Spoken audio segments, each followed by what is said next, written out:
موضوع الدرس فيه إثبات المعاد وأحوال المجرمين سورة الرحمن تفسير ابن كثير. الحمد لله رب العالمين والصلاة والسلام على أشرف الأنبياء وسيد المرسلين سيدنا محمد وعلى آله وأصحابه أجمعين.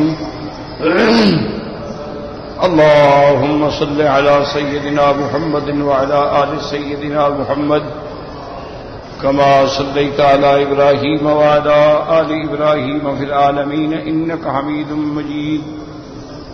أعوذ بالله من الشيطان الرجيم. بسم الله الرحمن الرحيم.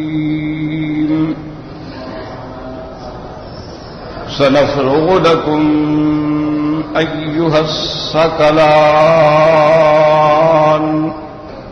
فبأي آلاء ربكما تكذبان. يا معشر الجن والإنس إن استطعتم أن تنفذوا من أقطار السماوات والأرض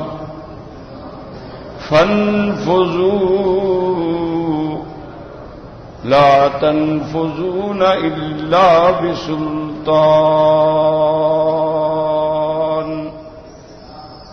فبأي آلاء ربكما تكذبان.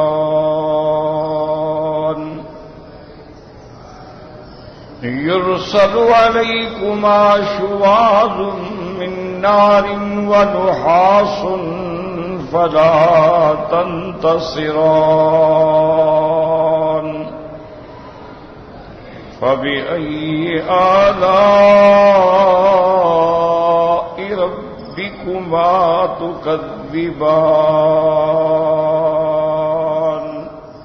ولا بشيء من نعم ربنا نكذب. اللہ تبارک و تعالی نے کلام مقدس کے ان آیات مبارکہ میں ارشاد فرمایا کہ سنفرغ لکم ایھا الثقلان. تو یاد رکھیں کہ بظاہر تو معنی یہ ہوتا ہے کہ ہم فارغ ہوتے ہیں تمہارے لیے اے جن و انس، لیکن اللہ تعالی کی تو شان ایسی ہے کہ لا یشغلہ شیء عن شیء آخر، اس کو تو کوئی چیز مشغول کر ہی نہیں سکتی. انسان جو ہے وہ تو یہ کہہ سکتا ہے کہ بھی میں اب نماز سے فارغ ہو گیا ہوں، اب میں درس میں جاؤں گا، لیکن اللہ کی تو شان ایسے ہے کہ لا یشغلہ شیء عن شیء، اس کو تو کوئی چیز مشغول کر ہی نہیں سکتی. ساری کائنات دیکھ لیں کہ اللہ سے مانگ رہی ہے.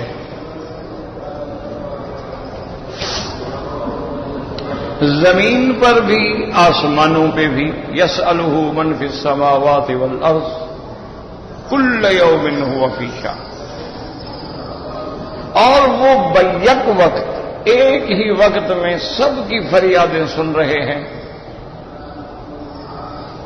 اچھا، پکارنے والے جو ہیں وہ مختلف لوگ ہیں، مختلف زبان ہے، مختلف لہج ہے، مختلف ان کی حاجات ہیں.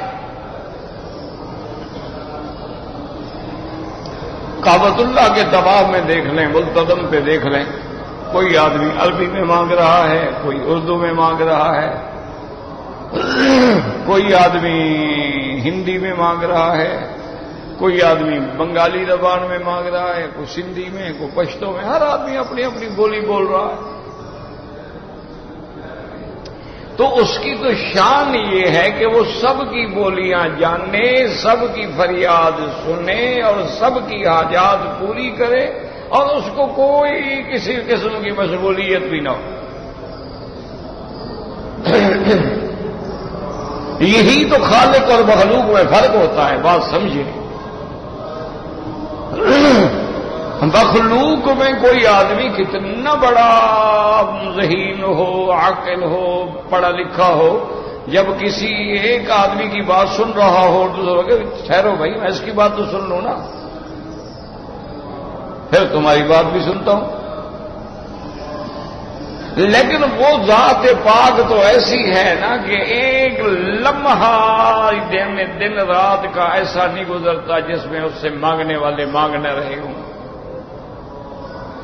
تسبیح پڑھنے والے تسبیح پڑھ رہے ہوں، تقدیس والے اس کی تقدیس بیان کر رہے ہوں۔ وہ تو کوئی لمحہ یعنی کوئی ایک سیکنڈ کا کروڑواں حصہ بھی آپ ایسا نہیں بتلا سکتے جس میں اللہ سے مانگنے والا نہ مانگ رہا ہو۔ ابھی کچھ لوگوں نے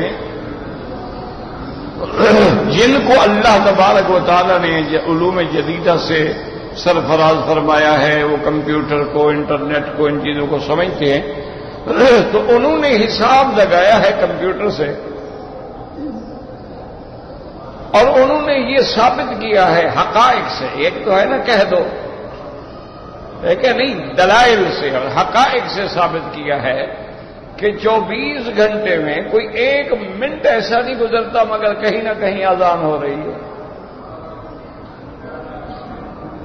یعنی انہوں نے یہ ثابت کیا ہے کہ مثال کے طور پر 4 بجے صبح ایک جگہ اذان ہوتی ہے، ابھی وہ ختم نہیں ہوتی، دوسری جگہ شروع ہو جاتی ہے، ابھی وہ ختم نہیں ہو رہی، تیسری جگہ وہ شروع ہو جاتی ہے۔ تو انہوں نے یہ حساب لگایا ہے کہ بھائی جزائر انڈونیشیا میں کب اذان ہوتی ہے، اس کے بعد جو ہے یورپ میں، اس کے بعد ایشیا میں، یہ کیسے؟ تو کوئی ایک منٹ ایسا نہیں گزرتا مگر کوئی نہ کوئی پکارنے والا پکار رہا ہے، اللہ اکبر اللہ اکبر اللہ اکبر اللہ اکبر، یعنی کوئی ایک سیکنڈ خالی نہیں۔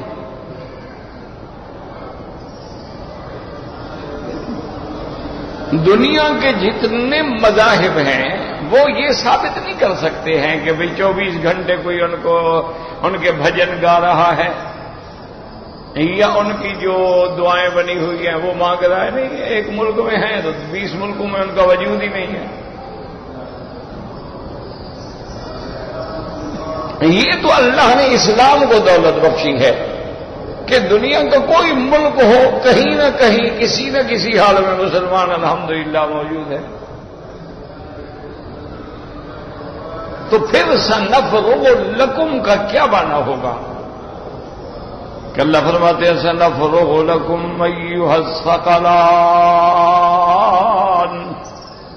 تو یاد رکھیں علماء فرماتی ہیں کہ فراغ کا معنی ایک فراغ ہوتا ہے، ایک قصد ہوتا ہے، اور وہ تحدید و وعید کے لیے استعمال ہوتا ہے۔ جیسے دنیا میں بادشاہ بھی کہہ دیتے ہیں اچھا اذن اتفرغ لک، اچھا ٹھیک ہے ذرا تمہارے لیے فارغ ہوتا ہوں، مانا ہے اس کو تحدید کی جاتی کہ ہاں اب تمہیں میں سزا دیتا ہوں۔ یہ معنی نہیں ہوتا کہ اس کو کسی کام نے روکا ہوا ہے، اب وہ کام ختم ہوگا، فارغ ہوگا، پھر آئے گا۔ معنی ہے کہ اس میں تحدید ہوتی ہے کہ اللہ پاک فرماتے ہیں سنفرغ لکم ایھا الثقلان۔ اسی طرح حدیث میں آتا ہے کہ امام بخاری رحمۃ اللہ علیہ فرماتے ہیں سنحاسبکم ایھا الثقلان لا یشغلہ شیء عن شیء، اللہ کو تو کوئی چیز مشغول نہیں کر سکتی، معنی یہ ہے کہ اب میں تمہارا حساب کرتا ہوں۔ اور بعض علماء نے فرمایا یاد رکھو کہ ایک عالم دنیا ہے، ایک عالم برزخ ہے اور ایک عالم آخرت ہے۔ عالم دنیا میں اللہ تبارک و تعالی کسی کو دے رہے ہیں، کسی سے چھین رہے ہیں، تؤتی الملک من تشاء وتنزع الملک ممن تشاء وتعز من تشاء وتذل من تشاء، کسی کو عزت، کسی کو ذلت، کسی کو صحت، کسی کو بیماری، کسی کو خوشی، کسی کو غم، کسی کو راحت، کسی کو مشقت، کسی کو تعب، کہیں اوامر، کہیں نواہی، کہیں زواجر، یہ سارے اللہ کی شان ہے. لیکن قیامت میں تو اب صرف سزا و جزا کا مسئلہ ہے. اب وہاں تو کوئی حکم نہیں دیا جائے گا، وہاں تو کوئی اوامر نہیں ہوں گے، کوئی نواہی نہیں ہوں گے، بھی نماز پڑھو روزہ رکھو. وہاں تو تکلیف ہے ہی نہیں. تکلیف تو ہوتی ہی دنیا میں ہے. تو یہاں تو مقصد ہے اب ان سارے امور سے اب عالم آخرت میں میرے اللہ کے سامنے یا جزا ہے یا سزا ہے. اب اللہ تبارک و تعالی فیصلے فرمائیں گے والوزن یومئذ الحق.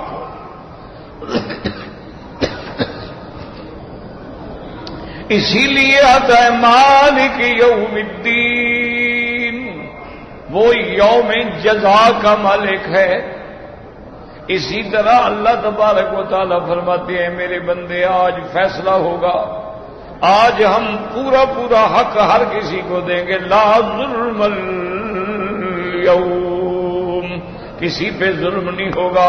اللہ ظلم سے پاک ہے، اللہ سارے صفات عجز سے پاک ہیں. تو اس لیے علماء فرماتی ہیں اس لفظ میں تحدید ہے، وعید ہے کہ اچھا تیار ہو جاؤ، سنفرغ لکم، اب تمہیں میں حساب کرتا ہوں، اب میں تمہیں جزا دیتا ہوں. سنفرغ لکم ایھا الثقلان. ثقلان یاد رکھو، ثقلان سے مراد کیا ہے؟ انسان اور جن. ثقلان مانا بوجھ، سکل بوجھ کو کہتے ہیں، سکل کہتے ہیں بوجھ، کسی چیز کا بوجھ آ جائے. تو یہ لفظ یہاں ہے ثقلان، اس سے مراد کیا ہے؟ انسان اور جن. ان کو بوجھ کیوں کہا گیا؟ اسی سنفرغ لکم ایھا الثقلان. علماء نے فرمایا اس کے دو معنی ہیں. ایک معنی یہ ہے کہ جن و انس جو ہیں گویا یہ زمین پہ ایک بوجھ ہیں. زمین پہ جو چل رہے ہیں تو بوجھ ہے نا، کوئی 1 من، کوئی 2 من، کوئی 2.5 من، کوئی 50 کلو، کوئی 100 کلو، بوجھ تو ہے نا. تو اس لیے ان کو کہا گیا کہ یہ بوجھل ہیں، زمین کے اوپر بوجھ ہیں، اور زمین پر یہ زندہ ہیں، اور زمین میں انہوں نے دفن ہونا ہے. اس لیے ان کو ثقلان کہا جاتا ہے. سنفرغ لکم ایھا الثقلان. اور بعض علماء نے فرمایا چونکہ مکلف صرف انسان اور جن ہیں. کیا معنی؟ یعنی جن کو شریعت کی تکلیف دی گئی ہے وہ انسان ہے یا جن ہے. فرشتے جو ہیں وہ تو ویسے اللہ تبارک و تعالیٰ کے عباد مکرمون، وہ تو اللہ کے عزت والے شان والے بندے ہیں. لا یعصون اللہ ما امرہم ویفعلون ما یؤمرون. وہ تو اللہ کی نافرمانی نہیں کرتے، جو اللہ حکم دیتا ہے اس کے مطابق چلتے. ان کے لیے تو شریعت نہیں ہے کہ ان کے لیے بھی کوئی نماز ہو، روزہ ہو، حج ہو، زکوٰۃ ہو. ذوق میں، عبادت میں وہ بھی طواف کرتے ہیں بیت المعمور کا. اللہ تعالیٰ کے اس گھر میں بھی نازل ہوتے ہیں. اللہ تبارک و تعالیٰ کے اس گھر کا بھی اللہ کے حکم سے طواف کرتے ہیں. لیکن شریعت ان کے لیے نہیں ہے. شریعت کا مکلف جو ہے وہ 2 ہے، انسان ہے اور جن ہے. جانور تو ویسے جانور ہیں. اب چونکہ شریعت کی تکلیف کا بوجھ ان پر رکھا گیا کہ اس حکم کو کرو اور اس کو نہ کرو، یہ حلال ہے، یہ حرام، یہ حق ہے، یہ باطل ہے، یہ ہدایت ہے اور یہ ضلالت ہے، یہ رشد ہے اور یہ غوایت ہے. تو اس بوجھ کی وجہ سے ان کو ثقلان کہا گیا کہ جن پہ اللہ تبارک و تعالیٰ نے اپنے اوامر اور نواہی اور شریعت کا بوجھ رکھا. سنفرغ لکم ایھا الثقلان فبأي آلاء ربكما تكذبان. تم انسان و جن رب کی کون کون سی نعمتوں کو جھٹلاؤ گے؟ اب یاد رکھو سوال یہ پیدا ہوتا ہے کہ یہاں تو تحدید ہے، یہاں تو وعید ہے کہ اب ہم تم سے حساب کرتے ہیں، ہم تمہیں سزا دیں گے، جزا دیں گے. تو یہ کیسے نعمت ہے؟ کسی کو جہنم میں ڈال دیا جائے تو کوئی نعمت تو نہیں نا، وہ تو عذاب ہے. تو اللہ فرماتے ہیں کہ کون کون سی نعمتوں کو جھٹلاؤ گے؟ تو یہ کیسے نہیں؟ یہ تو تحدید کا مقام ہے، یہ تو وعید کا مقام ہے کہ سنفرغ لکم ایھا الثقلان. فبأي آلاء ربكما تكذبان۔ علماء نے فرمایا کہ اپنے بندوں کو بتا دینا کہ اگر نافرمانی کرو گے تو سزا ملے گی، یہ بھی تو نعمت ہے کہ پہلے بتلا دیا، بتلاتے ہی نہ تو پھر کیا ہوتا؟ بغیر بتلائے ہوئے پکڑ لیتے اور مرے جاتے ہم، پھر کیا ہوتا؟ اللہ نے بتلا دیا کہ انس و جن قیامت میں حساب ہوگا، نام اعمال ہوگا، قیامت میں گواہیاں ہوں گی، قیامت میں شہداء ہوں گے، قیامت میں تمہارے اعمال کا تولا جائے گا، سب کچھ بتلا دیا تھا کہ بندہ یہ نہ کہے کہ اللہ تو نے بتایا نہیں تھا، نہ بتاتا تو میں غلطی نہ کرتا، اگر مجھے پتا ہوتا کہ اس جرم کی اتنی بڑی سزا ہے تو پھر میں تو جرم ہی نہ کرتا۔ تو کسی کو جرم کی سزا کا بتلا دینا جو ہے یہ بھی تو نعمت ہے نا کہ اس جرم سے بچ جائے، کہ زنا کی یہ سزا ہے، چور کی یہ سزا ہے، قاتل کی یہ سزا ہے، تو یہ بتلا دینا جو ہے یہ بھی اللہ تعالیٰ کی رحمت اور نعمت ہے۔ اس لیے اللہ فرماتے ہیں وَمَا كُنَّا مُعَذِّبِينَ حَتَّى نَبْعَثَ رَسُولًا، ہم کسی قوم کو عذاب نہیں دیتے جب تک اپنا پیغمبر نہیں بھیجتے ہیں، اپنا پیغمبر بھیجتے ہیں، یا پیغمبروں کے بعد پھر علماء ورثۃ الانبیاء آتے ہیں، وہ آگے بتلاتے ہیں کہ بھائی یہ چیز کرو گے تو تمہیں یہ مقام ملے گا، اور اگر یہ کرو گے تو پھر تمہیں یہ سزا ملے گی۔ تو پہلے اللہ فرماتے ہیں کہ ہم ان کو بتلاتے ہیں، ہم ان کو سمجھاتے ہیں، ہم ان کو مہلت دیتے ہیں، ہم ان کو عقل و فہم دیتے ہیں، لیکن اگر پھر بھی نہ سمجھیں تو پھر ہماری مرضی ہے، کبھی چاہیں تو دنیا میں بھی پکڑ لیتے ہیں اور کبھی آخرت میں۔ اس لیے فرماتے ہیں سَنَفْرُغُ لَكُمْ أَيُّهَ الثَّقَلَانِ،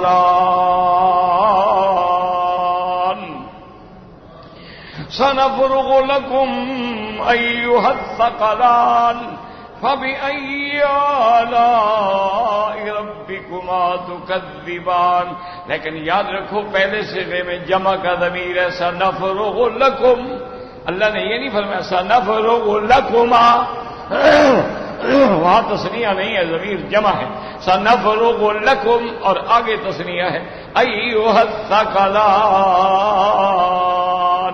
علماء نے فرمایا اس کی وجہ یہ ہے کہ باعتبار لفظ کے تثنیہ ہے کہ انسان ایک قوم ہے، جن ایک قوم ہے تو یہ دو ہو گئے، اس لیے فرمایا ثقلان، اور بطور معنی جمع ہے کہ کتنے انسان ہیں اور پھر کتنی مخلوقات جنات میں ہیں، تو اس لیے ایک جگہ ضمیر جمع آیا اور ایک جگہ ضمیر جو ہے تثنیہ آیا سَنَفْرُغُ لَكُمْ أَيُّهَ الثَّقَلَانِ، باعتبار معنی کہ ایک ایک انسانوں میں کتنی مخلوق ہے اور جنوں میں کتنی مخلوق ہے، باعتبار لفظ کے دو دھڑے ہیں، ایک انسانوں کا دھڑا ایک جنوں کا دھڑا، اس لیے کہیں تثنیہ فرمایا اور کہیں ضمیر جمع کا ارشاد فرمایا سَنَفْرُغُ لَكُمْ أَيُّهَ الثَّقَلَانِ فَبِأَيِّ آلَاءِ رَبِّكُمَا تُكَذِّبَانِ يَا مَعْشَرَ الْجِنِّ وَالْإِنسِ إِنِ اسْتَطَعْتُمْ أَن تَنفُذُوا مِنْ أَقْطَارِ السَّمَاوَاتِ وَالْأَرْضِ فَانفُذُوا لَا تَنفُذُونَ إِلَّا بِسُلْطَانٍ۔ اللہ نے فرمایا اے جماعت جن و انس،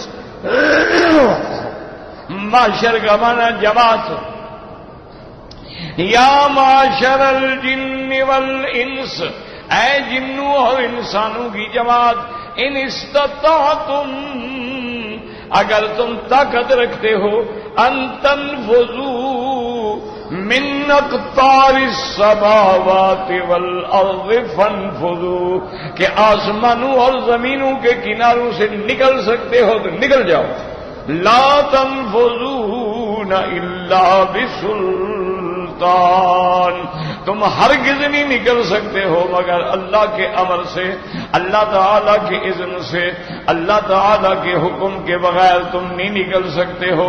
لیکن یاد رکھو، سمجھو قرآن کو، یہاں اللہ نے جنوں کا ذکر پہلے کر دیا، یا معاشر الجن والانس، اور انسان کا ذکر مؤخر کر دیا، اے جن و انس، یعنی جن کا ذکر پہلے آیا اور انسان کا ذکر بعد میں آیا. لیکن دوسری جگہ قرآن پہ نظر ڈالیں کل ان اجتمعت الانس والجن علی ان یأتوا بمثل هذا القرآن لا یأتون بمثله ولو كان بعضهم لبعض ظہیرا. وہاں اللہ فرماتے کل ان اجتمعت الانس والجن، اگر ساری دنیا کے انسان ساری دنیا کے جن مل کر بھی قرآن کا مقابلہ کریں اور قرآن جیسی کوئی کتاب بنا کے لانا چاہیں تو نہیں بنا سکتے ہیں، کچھ بھی نہیں کر سکتے ہیں. قرآن تو بڑی بات ہے، وہ تو ایک سورت بھی نہیں بنا سکتے ہیں، ایک آیت بھی نہیں بنا، لیکن وہاں انسان کو مقدم کیا گیا اور جنوں کو مؤخر کیا گیا. بات سمجھیں، یعنی یہاں جنوں کا ذکر پہلے ہے اور انسان کا ذکر بعد میں ہے، اور وہاں انسان کا ذکر پہلے ہے اور جنات کا ذکر بعد میں ہے. تو اس کی کیا وجہ ہے؟ اس کے کئی جواب دیے ہیں علماء کرام نے. بعض علماء فرماتے ہیں یہ تفنن فی الکلام ہوتا ہے، یعنی کلام کے اندر بلاغت ہے کہ کبھی اسلوب اس طرح ہے کبھی اسلوب اس طرح ہے. تو جب اسلوب جدید ہوگا تو آدمی کی زیادہ سے زیادہ توجہ جو ہے اس کی طرف آئے گی کہ کبھی اللہ نے اس کو مقدم کر دیا کبھی اللہ نے اس کو. لیکن بعض محققین فرماتے ہیں کہ یہ بات نہیں ہے. اللہ کے کلام میں کوئی حرف ایسا نہیں ہے جو اپنے معنی پہ نہ ہو. اس کا مقصد ہے، حکمت ہے، اسرار ہے. وہ کہتے ہیں کہ یاد رکھو یہاں چونکہ طاقت تھی نا، دیکھو جی آسمانوں سے بھاگ جاؤ زمینوں سے بھاگ جاؤ تو بھاگنا تو طاقتور آدمی کا کام ہے. تو طاقت کے اعتبار سے جن زیادہ طاقت رکھتا ہے انسانوں سے. انسان کیا ہے اس کے سامنے؟ 10 انسانوں کو کندھے پہ بٹھا کے بھی بھاگ جائے. تو جنات میں چونکہ طاقت قوت زیادہ ہے، یہاں قوت کا مظاہرہ تھا، اس لیے اللہ نے جنوں کا ذکر مقدم کر دیا. اس لیے فرمایا یا معشر الجن والانس. اور قرآن کے مقابلے کے لیے عقل اور فہم کی ضرورت ہے. وہاں انسان کا عقل زیادہ ہے، جنات تو اس کا مقابلہ نہیں کر سکتے. تو وہاں اللہ نے انسان کو مقدم کیا. قل ان اجتمعت الانس والجن علی ان یأتوا بمثل هذا القرآن لا یأتون بمثله ولو كان بعضهم لبعض ظہورا. جہاں زور اور قوت کا استعمال تھا وہاں جنوں کو مقدم کیا، اور جہاں عقل و فہم کا استعمال تھا وہاں انسانوں کو اللہ نے مقدم کر دیا. تو اس لیے تقدیم، جیسے دیکھیں قرآن کی دوسری آیت پہ نظر السارق والسارقۃ فاقطعوا ایدیہما. چور مرد ہو یا عورت ان دونوں کے ہاتھ کاٹے جائیں گے. یہاں چور مرد یا چور عورت، مرد کا ذکر پہلے ہے اور عورت کا ذکر بعد میں ہے. اب تیسری آیت پہ نظر ڈالو الزانیۃ والزانی فاجلدوا کل واحد منہما 100 جلدہ. اللہ نے فرمایا زانیہ عورت ہو یا زانی مرد ہو ان کو 100 کوڑا مارا جائے گا. تو وہاں عورت کا ذکر مقدم ہے. اس لیے علماء نے کہا چونکہ چوری میں تو طاقت اور جلادت کی ضرورت ہوتی ہے اس لیے مرد زیادہ چور ہوتے ہیں. عورتیں ہوتی ہیں لیکن 1% بھی نہیں ہے. زیادہ تو 99% جو ہے وہ تو مرد ہی چوری کر سکتا ہے نا. چوری کرنا، کسی کے گھر میں گھس جانا، یہ بھی پتا ہے کہ آگے اگر جاگ پڑے تو پھر خدمت بھی کریں گے انشاءاللہ. تو یہ حوصلہ مرد کر سکتا ہے، عورت نہیں کر سکتی. اور زنا کے اندر گمراہ کرنے میں جتنا عورت کا ہاتھ ہوتا ہے مرد کا نہیں ہوتا ہے کہ وہ بن سنور کے اور میک اپ اور سنگار اور ایسا لباس زیب تن کے نکلے گی کہ بدن کا ہر عضو جو ہے چیخ چیخ کے لوگوں کو اپنی طرف بلا رہا ہوگا. تو یہ کام عورت میں زیادہ ہوگا. تو اس لیے وہاں اللہ نے عورت کو مقدم کیا اور یہاں اللہ نے مرد کو مقدم کیا. تو اللہ کی تقدیم و تاخیر جو ہے قرآن کے کسی لفظ میں اس میں حکمت ہوتی ہے. ایسے تھوڑا کہ اللہ نے ایسے کہہ دیا. اللہ نے جو بھی فرمایا ہے اس میں حکمت ہے. اس میں اللہ تعالیٰ کی کلام کے اسرار ہیں. اس لیے فرماتے ہیں یا معشر الجن والانس ان استطعتم ان تنفذوا من اقطار السماوات والارض فانفذوا لا تنفذون الا بسلطان. اے جن و انس کی جماعت ہو، اگر تم بھاگ سکتے ہو، نکل سکتے ہو اقطار السماوات والارض سے تو نکل جاؤ. اب مسئلہ سمجھیں کہ یہ حکم کب ہوگا، یعنی یہ کب کہا جائے گا ان کو کہ اے جن و انس اگر بھاگ سکتے ہو تو بھاگ جاؤ. بعض علماء فرماتی ہیں اللہ ان کو یہ دنیا میں فرمائیں گے کہ اے جن و انس اگر بھاگ سکتے ہو چلو بھاگ جاؤ، لیکن تم میرے حکم کے سوا کدھر بھاگو گے. اور بعض علماء فرماتے ہیں اس کا معنی یہ ہوتا ہے کہ یا معشر الجن والانس ان استطعتم ان تنفذوا، اگر تم موت سے بھاگنا چاہتے ہو تو بھاگو، نکل جاؤ آسمان اور زمین کے کناروں سے تاکہ تم موت سے بچ جاؤ، لیکن نہیں بچ سکتے ہو. اینما تکونوا یدرککم الموت، جہاں بھی جاؤ گے موت تمہیں پکڑ لے. تو اس لیے انہوں نے فرمایا یہ دنیا کے اندر حکم ہے. اور ایک قول حضرت ابن عباس کا بھی ہے، آپ فرماتے ہیں یا معشر الجن والانس ان استطعتم ان تنفذوا من اقطار السماوات والارض فانفذوا. حضرت ابن عباس فرماتے ہیں اس کا معنی یہ ہے ان استطعتم ان تعلموا فاعلموا، اگر تمہیں طاقت ہے تو اللہ کے راز جان لو. اللہ تبارک و تعالی نے جو کچھ بنا رکھا ہے اگر تمہارے پاس علم ہے تو جان لو، دیکھو کیا کرنا چاہتے ہیں تمہارے ساتھ. فاعلموا، تم جان لو، دوڑ لگاؤ. جیسے کسی چیز کا پتہ کرنا ہو، آدمی کہتے ہیں دوڑو بھاگو پتہ کرو، تو انہوں نے کہا یہاں مراد یہ ہے. اور بعض علماء نے اس کا ایک اور ترجمہ کیا، انہوں نے فرمایا یا معشر الجن والانس ان استطعتم ان تنفذوا من اقطار السماوات والارض.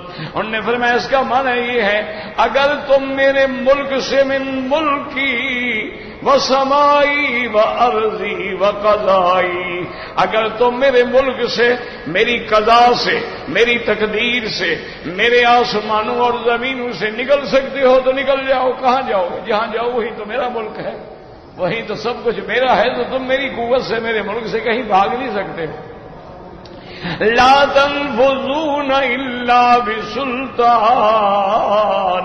اور بعض علماء فرماتی ہیں کہ یہاں با جو ہے الہ کے معنی ہے لا تنفذون الا بسلطان. کیا معنی؟ الا الى سلطان، تم جہاں بھی بھاگو گے وہاں میری سلطنت ہے. کہاں جاؤ گے؟ انہوں نے کہا بے سلطان کا معنی جیسے قد احسن بی اذ اخرجنی من السجن، قرآن کہتا ہے قصہ یوسف میں وقد احسن بی اذ اخرجنی من السجن وجاء بکم من البدو. وہاں لفظ احسن بی تو وہاں بے لا الہ کے معنی میں ہے قد احسن الیہ اخرجنی من السجن وجاء بکم من البدو. اس لیے علماء فرماتی ہیں یہاں بابی بن الہ میں ہے لا تنفذون الا الى سلطان، کہ ہر جگہ میری شاہی ہے، ہر جگہ میری سلطنت ہے، ہر جگہ میری بادشاہی ہے. میری بادشاہی سے کہاں نکل سکتے ہو؟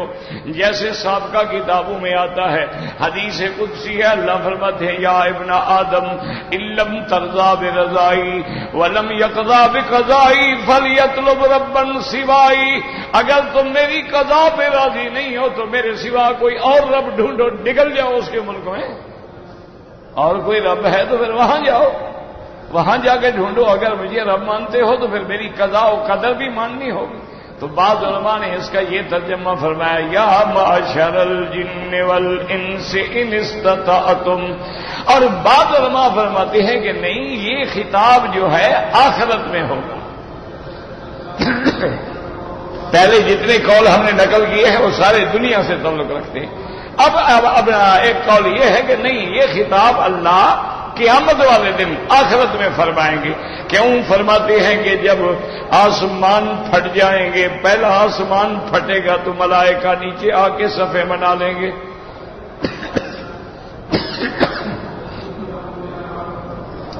پھر دوسرا آسمان پھٹے گا، ملائکہ دوسری صف بنا لیں گے، تیسرا، چوتھا، پانچواں، چھٹا، ساتواں، تو یہ 7 صفیں ہو جائیں گی ملائکہ کی، اور درمیان میں سب انسان و جن ہیں۔ انکم لمجموعون الی میقات یوم معلوم، سب کو تم نے اکٹھا ہونا ہے۔ قل ان الاولین والآخرین لمجموعون الی میقات یوم معلوم۔ اب جب سب اکٹھے ہوں گے اور فلاں ملائکہ کی ساری 7 صفیں ہوں گی، تو اب اللہ اپنے جلال سے حکم دیں گے، اے جن و انس، اگر میری قدرت سے آج جزا سے سزا سے بھاگ سکتے ہو بھاگ جاؤ، کیونکہ پہلے بھی سزا جزا کا ذکر ہے اور وہ بھی قیامت میں ہوگی۔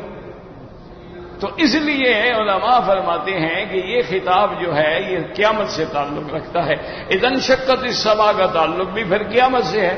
تو اس لیے اللہ فرماتے ہیں سنفرغ لکم ایھا الثقلان فبأی آلاء ربکما تکذبان یا معشر الجن والانس ان استطعتم ان تنفذوا من اقطار السماوات والارض فانفذوا۔ اللہ پاک فرمائے کہ اب بھاگ سکتے ہو میری سزا سے، تم تو مانتے ہی نہیں تھے نا کہ جہنم کیا ہے اور سزا کیا ہے، اور کہاں کس نے دیکھا ہے، یہ تو بس مولوی ہمیں ڈراتے رہتے ہیں، یہ کرو تو جنت ہے، یہ کرو تو جہنم ہے۔ نہ جنت ہے نہ جہنم ہے، کہاں ہے، کچھ بھی نہیں ہے۔ اور آج بھی ہم مدے کر رہے ہیں، قیامت میں بھی ہم مدے کریں گے، کون حساب لے گا، کون کتاب کرے گا؟ اتنی بڑی مخلوق کے اعمال کا کس اللہ فرمایا اچھا تو اب بھاگ سکتے ہو میری سزا سے، بھاگ جاؤ۔ لا تنفذون الا بسلطان فبأي آلاء ربكما تكذبان۔ یہ بھی تو نعمت ہے نا، اللہ سب کچھ بتا رہے ہیں کہ میرے بندے یہ ہوگا یہ ہوگا یہ ہوگا، تیار ہو جاؤ۔ دیکھو نا جی کتنی بڑی آدمی، آپ دیکھتے ہیں نا جی کہ ٹی وی پہ آ جاتا ہے بارش ہوگی، فلاں سڑک بند ہو گئی ہے، ویدر ایسا ہوگا، صفر کے نیچے چلا جائے گا، فلاں سڑک روک دی گئی ہے، فلاں سڑک پہ گلیشیئر گر گیا ہے، فلاں پہ برف پڑ گئی ہے، تم اپنا رخ فلاں بدل، پتہ نہ ہو تو ہم عذاب میں آ گئے نا، پھنس گئے نا، آگے جانے کے نہ پیچھے جانے کے، تو بتلا دیا تو ہم نے راستہ بدل لیا تو اس کی نعمت ہے۔ تو اللہ نے جب ہمیں بتلا دیا ہے کہ یہ ہوگا تو یہ بھی تو نعمت ہے کہ اللہ تبارک و تعالیٰ نے فرما برداروں کو جو بدلے دینے ہیں وہ بھی بتلا دیے ہیں، اور نافرمانوں کو جو سزا دینی ہے وہ بھی بتلا دی ہے۔ اس لیے فرماتے ہیں فَبِأَيِّ آلَاءِ رَبِّكُمَا تُكَذِّبَانِ يُرْسَلُ عَلَيْكُمَا شُوَاظٌ مِّن نَّارٍ وَنُحَاسٌ فلا تنتصران فبأي آلاء ربكما تكذبان۔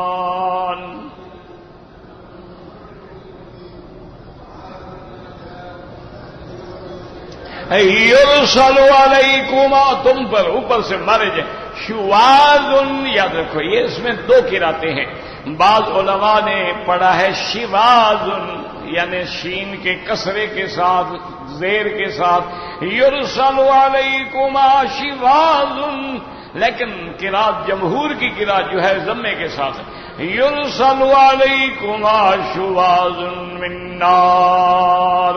یاد رکھو شواذ مانا ایسی آگ جس میں دھواں نہ ہو، یعنی خالص آگ۔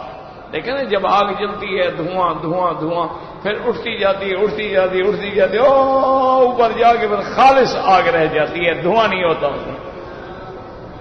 تو یرسل علیکما شواظ من نار، تو خالص آگ کے میزائل پھینکے جائیں گے، ونحاس، نحاس مانا وہ آگ جس میں دھواں ہو، دھوئیں والی آگ، اصل میں نحاس کہتے ہیں تانبے کو۔ ایک جگہ یہ بھی آتا ہے نا کہ قیامت میں اللہ تبارک و تعالی مجرمین کفار مشرکین کو یہ بھی سزا دیں گے کہ تانبے کو پگھلا کے ان کے اوپر گرایا جائے، یصب من فوق رؤوسہم الحمیم، اور اسی طرح اوپر سے گرم پانی آگ کا پھینکا جائے گا۔ تو بعض علماء فرماتے ہیں یعنی یرسل علیکما شواظ، تم پر خالص آگ اور پگھلا ہوا تانبا، اور بعض علماء فرماتے ہیں شواظ ایسی آگ لا دخان معہ، ایسا شعلہ جس کے ساتھ دھواں نہ ہو، ونحاس، اور ایسا شعلہ جو دھوئیں والا ہو، دونوں کے میزائل تمہیں مارے جائیں گے۔ فلا تنتصران، اور اللہ نے یہ بھی فرما دیا کہ کوئی نہیں تم مدد کیے جاؤ گے، کوئی بھی نہیں جو آج تمہاری مدد کرے، نہ اس دن اولاد کام آئے گی نہ دوست کام آئیں گے۔ یوم لا ينفع مال ولا بنون، نہ اس دن مال کام آئے گا نہ اولاد کام آئے گی، اب بلکہ کافر یہ تمنا کرے گا کاش آسمانوں زمینوں کے برابر میرے پاس دولت ہوتی، میں آج فدیہ دے کے اپنی جان بچا لیتا۔ اللہ نے فرمایا ما تقبل منہم، وہ بھی ہم قبول نہیں کریں گے آخرت میں، جزا تو جزا، سزا تو سزا۔ اب وہاں کچھ نہیں ہے کہ تم دے دلا کے چھڑا جاؤ، یہ تو دنیا میں مکا ہو جاتی ہے نا۔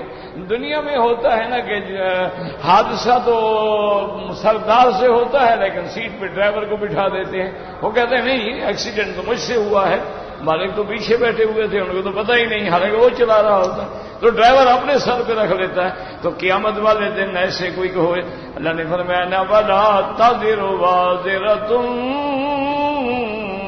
وزر اخرى، اور ایسے بھی ہوتا ہے کہ کوئی سفارش کر کے یا دوست آ کے چھڑا لے، فرمایا ما لهم من صدیق ولا حمیم، نہ اس دن ان کا کوئی دوست ہوگا نہ ان کا کوئی غمخوار ہوگا۔ اچھا کوئی سفارش کرا کے چھڑا لے، فرمایا ما لهم من شفیع، ان کے لیے کوئی سفارشی بھی نہیں ہوگا، شفاعت ہوگی تو مومن گناہگاروں کی ہوگی، کافر مشرک کی تو شفاعت نہیں ہوگی۔ اس لیے اللہ پاک نے اچھا ایک یہ ہوتا ہے کہ کسی کے قبیلے والے آ گئے، او قبیلے کے طاقتور لوگ آ گئے، اصل نہیں کہ انہوں نے اپنے بندے چھڑا لیے، اللہ نے فرمایا وہ اس دن نہ کوئی جتھا ہوگا نہ طاقت ہوگی جو تمہیں مدد کر کے اللہ کے عذاب سے چھڑا سکے۔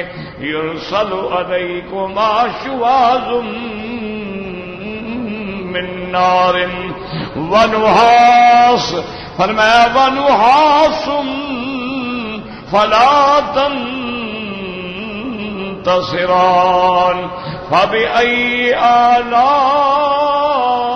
آلاء ربكما تكذبان، جیسے اللہ تبارک و تعالی نے قیامت کا منظر کے اندر دوسرے آیات میں فرمایا ہے کہ جب قیامت کا ہوگا تو میرے حکم کے بغیر کوئی کہاں جائے، جیسے اللہ فرماتے ہیں یقول الانسان یومئذ این المفر، انسان کہے گا میں کدھر جاؤں، کہاں بھاگوں، تو اللہ تبارک و تعالیٰ فرمائے کلا لا وزر الی ربک یومئذ المستقر، اور اسی طرح دوسری آیت میں اللہ فرماتے ہیں والذین کسبوا السیئات جزاء سیئۃ بمثلها وترهقهم ذلة ما لهم من اللہ من عاصم كأنما أغشيت وجوههم قطعا من الليل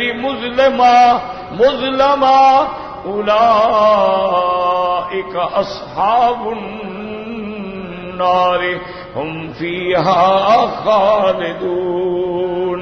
تو اللہ تبارک و تعالیٰ کا یہ بتلا دینا جو ہے، یہ خبر دینا جو ہے، یہ بھی اللہ کی بڑی نعمت ہے۔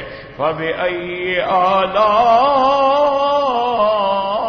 رَبِّكُمَا تُكَذِّبَانِ۔ اسی لیے ایک حدیث میں آتا ہے کہ ایک دن میرے مدنی سرکار رحمت دو عالم محبوب دو عالم سیدنا محمد مصطفیٰ صلی اللہ علیہ وعلا آلہ وسلم آپ تشریف فرما تھے اور آپ قرآن پاک کی تلاوت فرما رہے تھے۔ لا اقسم بیوم القیامت ولا اقسم بالنفس اللوامہ۔ اللہ کے نبی سورت قیامت کی تلاوت فرما رہے تھے، اللہ فرماتے ہیں مجھے قسم ہے قیامت کے دن کی، اور مجھے قسم ہے اس نفس کی جو اپنے آپ کو ملامت کرنے والا ہے۔ تو ایک بدو تھا بالکل دیہات کا رہنے والا، اس نے جب یہ آیت سنی تو کہنے لگا کہ بڑی بدبخت مخلوق ہے جس نے اللہ کو قسم کھانے میں مجبور کر دیا۔ یعنی قسم تو آدمی تب کھاتا ہے نا کہ میں آپ سے کہوں کہ بھائی میں کل نہیں آیا تھا، آپ کہیں نہیں جی آپ آئے تھے، میں تو اللہ کے بندے میں کل نہیں آیا، اب نہیں جی آپ آئے تھے، چلو میں قسم کھاتا ہوں۔ تو قسم تو اس وقت کھاتا ہے نا جب آدمی مضطر ہو جاتا ہے کہ اگلا میری بات ہی نہیں مانتا، میں کیا کروں؟ تو اب آخری حل تو پھر یہ ہے کہ میں قسم کھاؤں۔ تو نے کہا اچھا مخلوق اتنی ڈھیٹ ہو گئی ہے، اتنی نافرمان ہو گئی ہے کہ اللہ کو قسم کھانی پڑ رہی ہے، کہ اللہ تبارک و تعالیٰ قسمیں کھا رہے ہیں کہ لا اقسم بیوم القیامت ولا اقسم بالنفس اللوامہ۔ تو اس لیے ہمیشہ یاد رکھیں کہ یہ بھی اللہ کا کتنا بڑا کرم ہے، ورنہ وہ تو خالق ہے، وہ مالک ہے، وہ فعال لما یرید ہے، یفعل ما یشاء، جو چاہے کر دے، اس کو کیا ضرورت ہے قسم کھانے کی؟ تو اس کا قسم کھانا اپنے بندوں کو سمجھانے کے لیے کتنی بڑی نعمت ہے کہ مالک کہے میرے بندے مجھے پکڑنے کا بھی اختیار ہے، میں چاہوں ابھی تیری گردن توڑ دو، لیکن میں قسم کھا کے کہہ رہا ہوں کیا بتائے گی، میں نے تمہیں مہلت دی ہے، کچھ کر لو، دنیا میں کچھ کما لو، توبہ کر لو، معافی مانگ لو، توبہ کے دروازے کھلے ہوئے ہیں تو بچ جاؤ گے، اور اگر اکڑ دکھاؤ گے تو پھر اللہ توڑ کے رکھ دیں گے۔ اللہم ثبتنا علی الایمان، اللہم ارزقنا حسن الختام، اللہم اجعل آخر کلامنا لا الہ الا اللہ محمد الرسول اللہ۔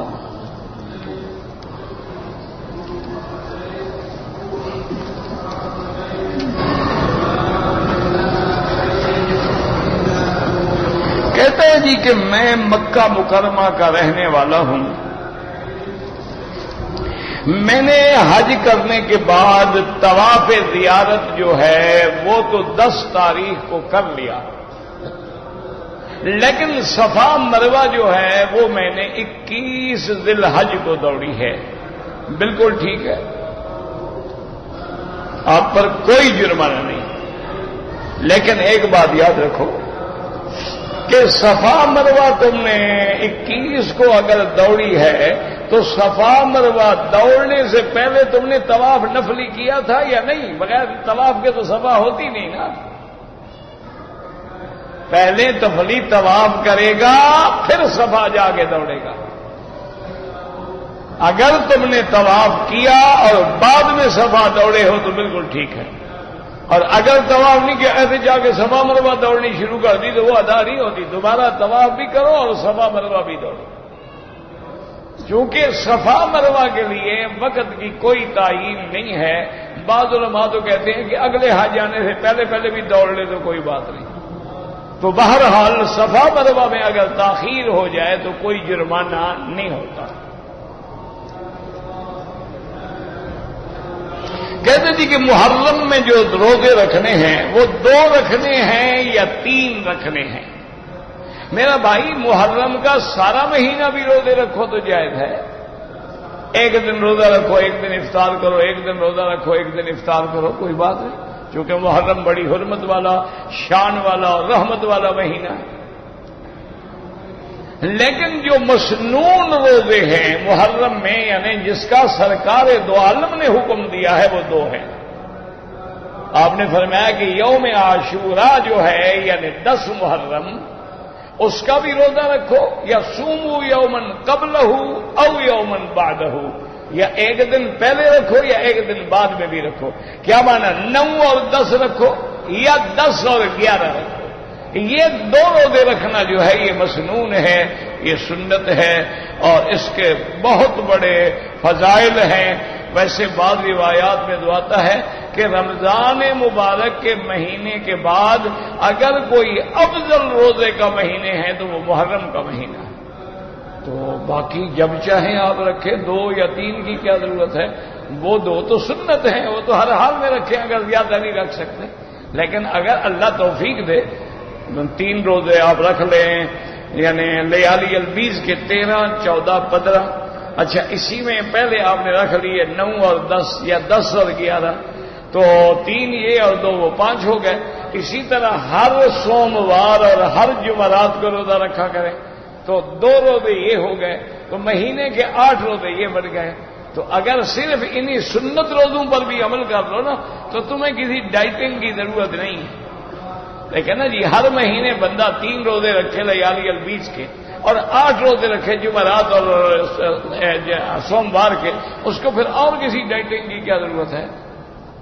تو اسلام کا تو ایسا جامع معنی کامل مکمل نظام ہے نا جو ظاہری اور باطنی اصلاح کر دیتا ہے۔ ظاہری بھی اصلاح ہے اور باطنی بھی اصلاح۔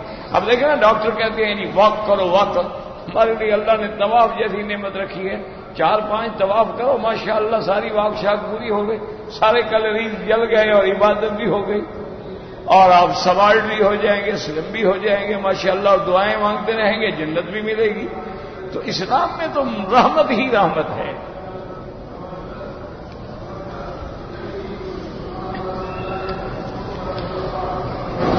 کہتے جی کہ ایک آدمی نے عمرہ کیا، اس نے صفا مروہ کے 14 چکر لگائے، تو بعض علماء فرماتے ہیں کہ یہ بالکل نہیں ہوا، کیونکہ صفا سے شروع کیا صفا پہ ختم کیا، 14 تو تب بنے گے نا، صفا مروہ پھر صفا کے آگے اس نے 1 چکر سمجھا، تو وہ شروع بھی صفا پہ کیا اور ختم بھی صفا پہ کیا، تو حالانکہ شروع صفا سے کرنا تھا اور ختم مروہ پہ کرنا تھا، وہ کہتے ہیں ادا ہی نہیں ہوا، یہ دوبارہ صفا دوڑے، دم نہیں پڑے گی لیکن دوبارہ صفا کی قضا کر لے تو دم سے بچ جائے گا۔ اور بعض علماء فرماتے ہیں کہ یوں سمجھ لیں کہ اس کے 7 چکر جو ہیں وہ ضائع گئے اور 7 جو ہیں اللہ قبول فرما لیں گے، اس بیچارے نے 14 تو کیے ہیں، تو اس لیے اس کو اب دوبارہ دوڑنے کی ضرورت نہیں ہے، لیکن افضل یہی ہے کہ دوبارہ دوڑے، کیونکہ ان الصفا والمروہ من شعائر اللہ، اللہ کے قرآن میں بھی صفا پہلے ہے اور مروہ بعد میں ہے، اور میرے محبوب کے فرمان میں بھی آپ نے بھی فرمایا جب صفا کی طرف تشریف لے جا رہے تھے، ابدأ کما بدأ بہ اللہ ان الصفا والمروہ من شعائر اللہ، میں بھی شروع کرتا ہوں جہاں سے اللہ نے شروع فرمایا ہے۔ پھر آپ نے یہ آیت پڑھی تو آپ نے ابتدا صفا سے کی، مروہ تک 1 چکر، پھر صفا تک 1 چکر، یعنی شروع صفا سے کرے گا اور ختم جو ہے وہ مروہ پہ کرے گا۔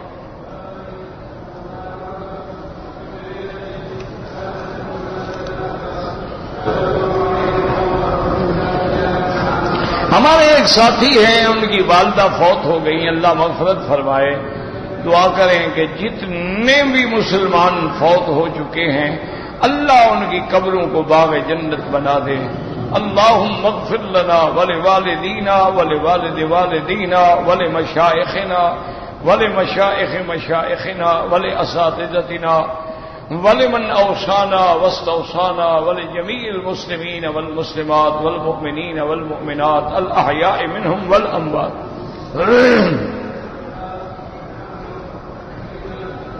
کہتے جی کہ حضرت شیخ الاسلام محمد ابن عبد الوہاب رحمۃ اللہ علیہ جو تھے، کیا وہ بھی ائمہ اربعہ میں سے کسی کی تقلید فرماتے تھے؟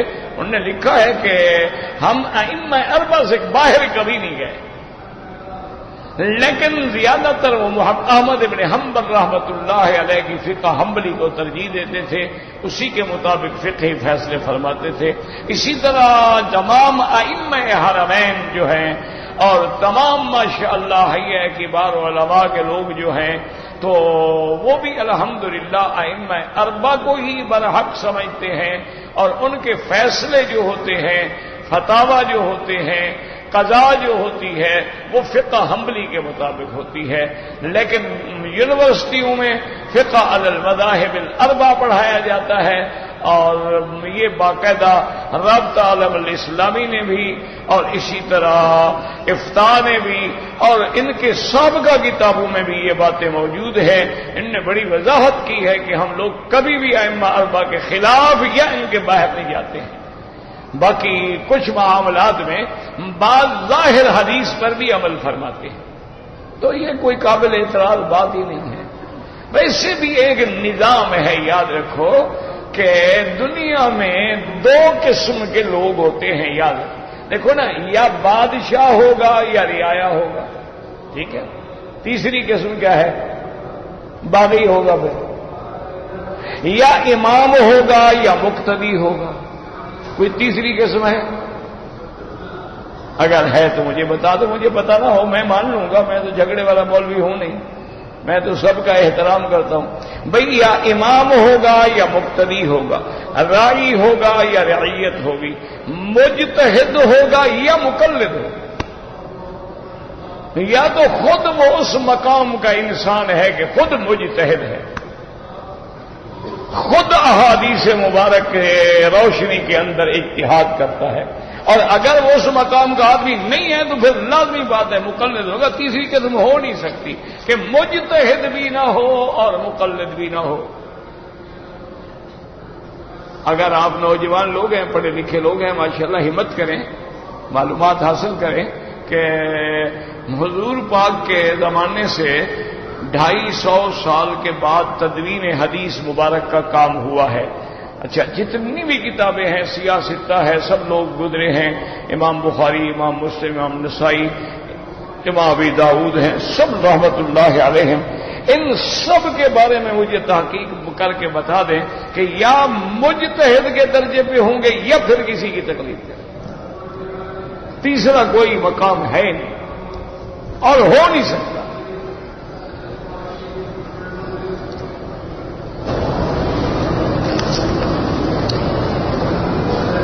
بالکل عبدالعزیز بن باز رحمت اللہ علیہ اپنے وقت کے ایک بہت بڑے علماء میں سے تھے، اور ویسے بھی بڑے زاہد، عابد، عالم، اور ان کو الحمدللہ یعنی چھوٹی چھوٹی جزئیات پر بھی علم مستحضر تھا، احادیث مستحضر تھیں۔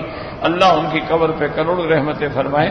یہ بڑے لوگ تھے، شیخ عبدالعزیز بن باز رحمت اللہ علیہ، اسی طرح شیخ عبداللہ بن حمید رحمت اللہ علیہ، اسی طرح شیخ عثیمین رحمت اللہ علیہ، یہ بڑے لوگ تھے، یہ تو خود مجتہد کے درجے کے لوگ تھے، یہ کوئی چھوٹے موٹے عالم نہیں تھے، ماشاءاللہ یعنی بالکل ایسی احادیث مستحضر تھیں۔ اچھا، اور پھر زندگی بھی بالکل سادہ اور فقر اور زہد والی زندگی تھی، جیسے متقدمین علماء کی شان ہوتی۔ اور اللہ نے ماشاءاللہ حافظہ بھی ایسا دیا تھا ان سب کو کہ 10 سال کے بعد بھی ملے نا، حالانکہ شیخ تو نابینا تھے، شیخ بن عبید بھی نابینا تھے، 10 سال کے بعد بھی ملے تو السلام علیکم، اچھا شرمکی ہو۔ یعنی میں نے اس وقت بھی الحمدللہ حاضری دی، شیخ بن عبید رحمت اللہ علیہ طائف کی ہسپتال میں تھے، اور بالکل یعنی یوں سمجھ لیں کہ منصہ موت پہ تھے، گویا کہ بالکل اشراف علی الموت تھا، اور بالکل بیماری کی وجہ سے۔ اور اس وقت میں نے جا کے سلام کیا تو فوراً کہا کہ شیخ مکی ہو، بالکل کمال کی بات۔ اس بیماری میں بھی حافظہ کام کر رہا، دماغ کام کر رہا۔ کئی دفعہ ایسا ہوتا، راستے میں چلتے چلتے ہم شیخ بن باز رحمت اللہ علیہ سے جا کے کوئی بات پوچھتے، بالکل علم مستحضر۔ اچھا، اور کبھی ایسی بات بھی کہہ رہے تم کہتے اچھا ابھی میرے ذہن میں نہیں ہے، تم نوجوان آدمی ہو، جاؤ خود بحث کرو پھر مجھے بھی بتانا. یہ عالم کی شان ہے، یہ عالم کی شان ہے. ظاہر ہوتا ہے ضد کرتا ہے، آئے نہ آئے اور مزہ بیان کر دینا. لا ادری کہنا جو ہے نا میں نہیں جانتا، یہ عالم کی شان ہے. کبھی اس مسئلے کا مجھے پتہ نہیں ہے، ٹھیک ہے کسی اور سے پوچھو. فوق کل ذی علم عالم. یہ بڑے لوگ تھے، اللہ ان کی قبروں پہ کروڑوں رحمتیں فرمائے اور اللہ ان کے درجات بلند فرمائے. کہتے ہیں جی کہ مکے میں رہنے والے جو ہیں عرفات کے دن نماز قصر پڑھیں گے یا پوری؟ انشاءاللہ جب عرفات آئے گا نا پوچھ لینا. میں نے 12 ذی الحجہ کو کنکریاں دیوال سے پہلے ماری ہیں. حنفی مسلک میں دم پڑ گئی. وقتی دیوال کے بعد شروع ہوتا ہے نا، جیسے ابھی عشاء کی نماز پڑھ کے فجر کی بھی پڑھ لو، یار پتہ نہیں نیند نہ کھلے ابھی پڑھ لیتے ہیں. جب وقت ہی نہیں ہوگا تو نماز کیسے ہوگی؟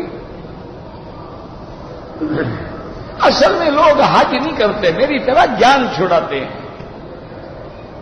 بھائی بس عرفات ہو گیا، حج عرفہ ہے، باقی چھوڑو یار. کسی دوست کو یار میری کنکریاں تم مار دینا. ان کے بس میں ہو نا جی تو یہ تو شاید میرے خیال میں عرفات بھی نہ جائیں، یہی مکے میں کھڑے کھڑے حج کر لیں. آپ حیران ہوں گے، کئی لوگ، ایک نہیں دو نہیں ہزاروں لوگ احرام باندھ کے گئے، عرفات میں نہیں گئے. عرفات سے پہلے جو نالا ہے اس کے ادھر بیٹھے رہے. انا للہ و انا الیہ. کہ او جی وہاں بہت لوگ بیٹھے ہوئے تھے. بھئی لوگ بیٹھے رہے، تم حدود لکھے ہیں، باقاعدہ بورڈ لگے ہوئے ہیں، بدایہ عرفہ نہایہ عرفہ، ہر جگہ سے معلوم کرو. بیٹھ جاؤ، جگہ بھی نہیں بیٹھ گئے. کہتے جی کہ حج اور عمرہ حضور پاک سے پہلے بھی ہوتا تھا. بالکل ہوتا تھا. حضرت ابراہیم نے نہیں کیا ربنا آرنا مناسکنا وتب علینا انک انت التواب الرحیم؟ حج تو حضرت آدم علیہ السلام نے بھی کیا ہے.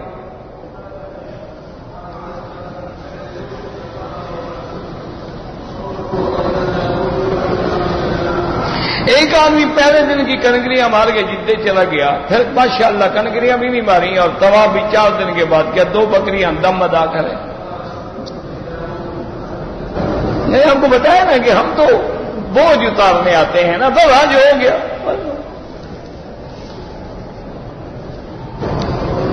زمزم ہو یا کوئی پانی ہو سب بیٹھ کے پینا چاہیے. زمزم کے بارے میں ہے کہ اگر کھڑے ہو کے پیا جائے تو گناہ نہیں ہوگا، ورنہ افضل یہی ہے کہ بیٹھ کے پیا جائے. ربنا تقبل منا انک انت السمیع العلیم وتب علینا انک انت التواب الرحیم.